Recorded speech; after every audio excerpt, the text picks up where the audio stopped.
Alright, I think I've put this video off for long enough. So, let's see. Back in, what was it, February? I took the RV up to Yosemite, and, you know, it made it. It did fine. Drove well. Minimal issues overall. Just actually using it as an RV, discovered a lot of things that I really didn't like, and that's kind of why I haven't made any videos on it, because I don't like how I ended up doing it. So, where to start with this? Well, since we're already facing the front. So when I redid the cab over, the way that I did it was just how I took it off. I took those 1x2s and laid them on their, what is that, I guess, long side instead of the short side. And because of that, the cab over likes to bounce. That's something I don't like. Luckily, the cab over, that's pretty easy to redo, honestly, if I wanted to.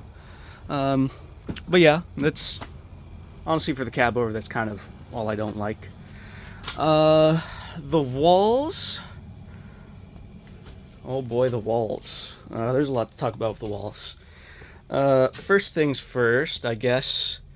The old aluminum frame on the RV, I should have redone that, because it was very rusty towards the bottom. You'd have to go way back into my videos to see it, but you can kind of see. It doesn't even look that bad here, but there was just a lot of rust, and I didn't take care of it. You might not recall, but the way the frame actually mounts to the vehicle is, I'll turn on flash, is, okay, yeah, you can't actually see it.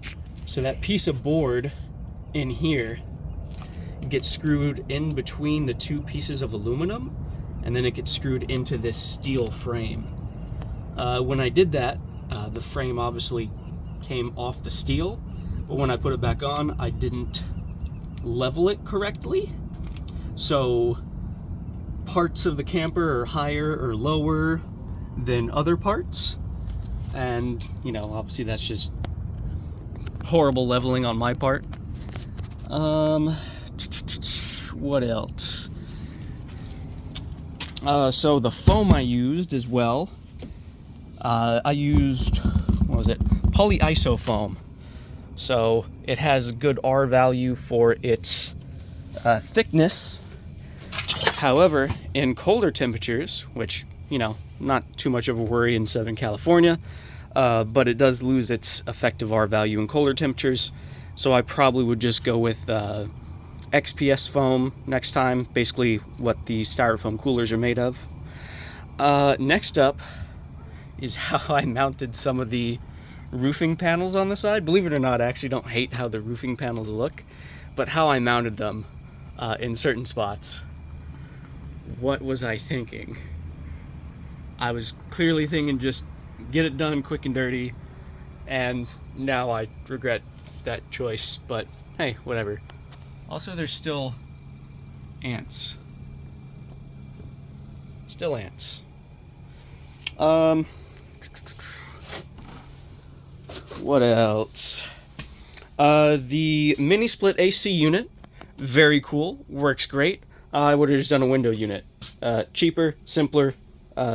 Basically, this whole thing is a lesson in keep it simple, stupid, which I didn't do. The electrical system, I would have gone, instead of with a 12-volt system, I would have gone with a 48-volt system. As it stands, when the solar panels are running at their maximum, the cabling running down there is pretty much at its amperage limit.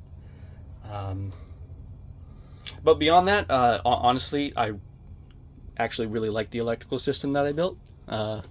Rather proud of it, other than the 12-volt part. So, even the 120-volt tie-in works. But yeah, realistically, what I dislike the most is it has to do with the frame. So, I'm not a very tall guy. But what, I got about 6 inches between my head and the ceiling towards the back. So I think I would have just extended it along the frame just like up here, so it would have been just as high all the way back. And then I've done a few things since the trip. I added in this new bed frame that actually stays in the RV. I fixed my mistake with the closet.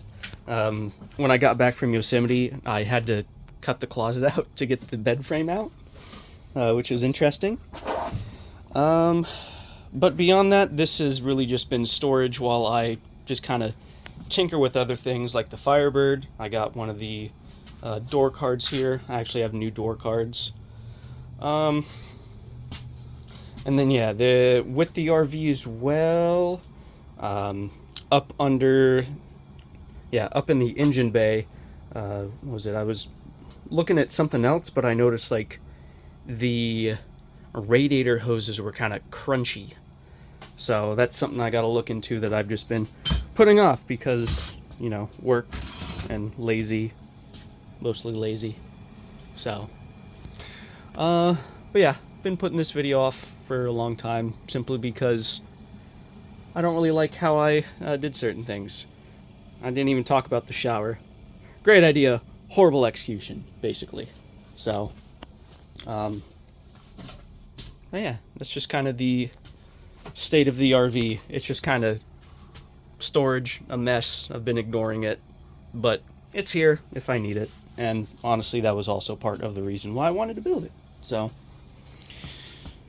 trying to think if I missed anything with the RV. Oh, since I was being so negative, we'll go into some of the pros, I guess. It looks like it is, I'm not going to say waterproof, water resistant we'll go with. I don't see any leaks coming from the wood. There were a couple of spots where I didn't seal one of the camera wires well enough. And then up front, the window seal, I redid the window seal. I did that once again off camera. But yeah, beyond that, oh yeah, the incinerating toilet as well. Kind of regret that choice. That thing sucks power down, but it is very nice to have, honestly. So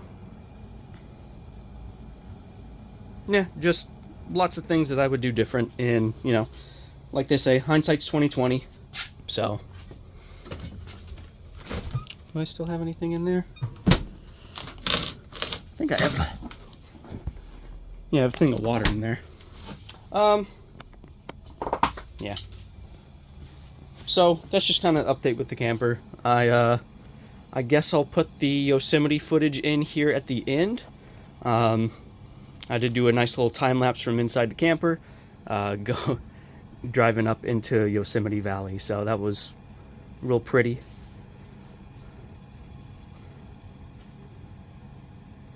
Yeah.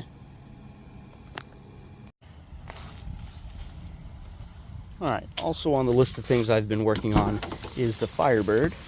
I finally replaced the handle, and then honestly, I kind of like the silver versus the black. So, once again, been doing most of this stuff off camera, but I took off the door cards. Some of them, well, this side came off nicer than the other. I actually have brand new door cards to put on here. I just gotta, you know, hook everything back up again. I also added sound deadening to the doors, so they're a little less of a drum than they used to be. I should grease up all the rails and stuff for the windows so they stay nice and smooth. I don't think I have a video of it. I might have a picture of it. I actually fixed the cruise control on the Firebird.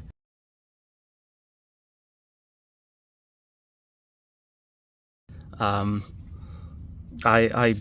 basically, one of the solenoids wires had burnt through, so I stripped it and soldered the wire back together. Well, this is what I'm gonna try to drive home in, what is it, November? Yeah, November for Thanksgiving, hopefully. Take old girl back home to Texas. Yeah. Realistically, it's just kind of some interior work with the Firebird, as well as, I think I just put it in here. I've got some parts for the air conditioning system. New orifice valve, new filter dryer. But yeah, I need to do a proper inspection on that. I have everything I need. It's just at the apartment. Yeah, honestly, the Firebird's been doing pretty solid. Now I remember what it was. So at some point when I was working on it, I noticed the exhaust. You can see it right about there. That exhaust portion right there was hanging down real low. So I retightened up the clamp, and when I did that, it started running so much better. Like, I could actually drive it in traffic. It would idle. It wouldn't die. So that was real nice. And then I think if I really wanted to get it back to proper driving, I would reinstall the smog pump. And I've looked into it, but I think I'd have to do some welding. I don't have a welder. I know people who have a welder, but let me just close the door here. But yeah, Firebird's just been covered, also getting kind of ignored. But yeah, that's what's going on with the Firebird. All right, the Honda, I guess at this point I'm basically just doing a status of the fleet update. The Honda has just been slowly rusting behind the Firebird. I reinstalled a filter assembly. You can see it's a little bit jank right now. And then I also broke the rear flap, or I guess I should say the rear flap broke just because it's held on there with zip ties. So, but yeah, I haven't really done much with the Honda. I haven't even started it lately. But yeah, it's been slowly rusting. I'm honestly thinking of taking it back to the apartment and basically rebuilding it just as like something to do at the apartment, because it's, you know, kind of small. It'd fit on the balcony. Not the first time that I've rebuilt something at the apartment, right? Did that with the Firebird engine. Other than that, as far as I know, there's really nothing going wrong with it. The lighting still looks kind of cool. One of the bolts is rattled loose at some point in my driving. I don't think I recorded it, but I replaced the old blinkers with LED blinkers. But I also think that there is an issue with either the voltage regulator, which is somewhere in there, or the alternator's kind of going bad, because the battery doesn't really stay charged, and it doesn't run without it. I'd have to double check manuals and stuff to make sure that's how it's supposed to be or not. But other than that, you know, old Honda, carbureted, needs a little bit of love, and it'll start right up. I would like to get it going again, because I would like to go to a few off-road trails with it as like a scrambler. That'd be fun. But yeah, honestly, not much to talk about. Like I said, it's just sitting back behind the Firebird, rusting away. And I'd like to fix it up and either sell it or fix it up and then, like I was saying, make it a scrambler and just have something to go bombing off the roads a little bit, you know? Because I just need things to do outside more. I guess since I'm doing status of the fleet at this point, the truck, obviously, she's a real doll. She's been treating me nice ever since I bought her all those years ago. I've got some stuff for the truck and the Firebird in the back. This is actually the door cards for the Firebird. mass-loaded vinyl for the Firebird.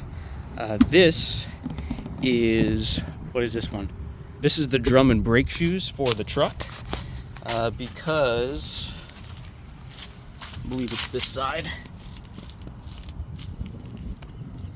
Turn the light on. Yeah, that doesn't help. Basically, there's a leak. There's a leak on the brake, the brake wheel cylinder on this side. So I got parts to fix that. And then I've also had parts to do the front discs for a while. So I think they're inside the truck. Yep. So I got the front brakes in there. But yeah, I'd like to get this thing kitted out for some off-roading as well, honestly. Probably backflush the radiator at some point. But yeah, like I said, truck doing its thing. It's a little noisy. Probably fix that hole that's been festering ever since I bought it. But yeah, no, the truck's been great. Solid workhorse for when I need it. I think only the last time it rained super heavy was when it died, because I flooded the starter. Yeah. And then since I'm here, not at the apartment, can't show you the XSR, but XSR is doing great. Love that thing. Great choice in motorcycle. So, yeah, I guess that wraps up the status of the fleet, kind of my plans. Well, everything starts, which is nice. This thing's actually really cooperating today, honestly. We're going to turn the lights off.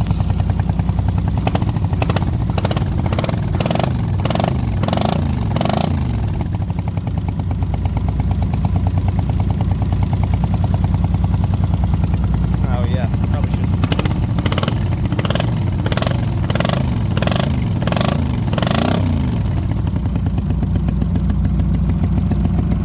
Oh no, she's still idling pretty good.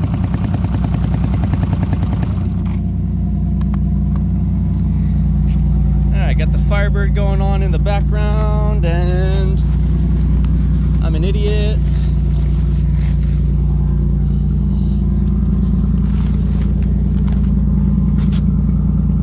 All right, there we go. Now she should be good. I won't melt anything. Back to what I was talking about with the Firebird. So inside of here is a solenoid, and the wires burnt through, so I had to resolder the wiring in there and then rewind the solenoid. But it works now, or at least it did last time I tested it. So, and then I also added the air dam with some thicker aluminum this time. Not a permanent solution, but better than what was there last time.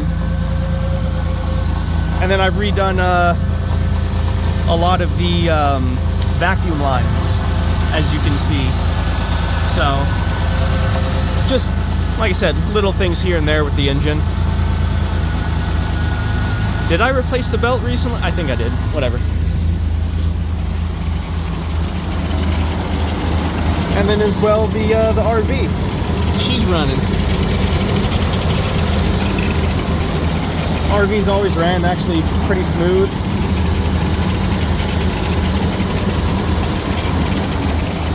That's rusty, but you know, that's the brake master. So yeah, everything runs, which is surprising and nice.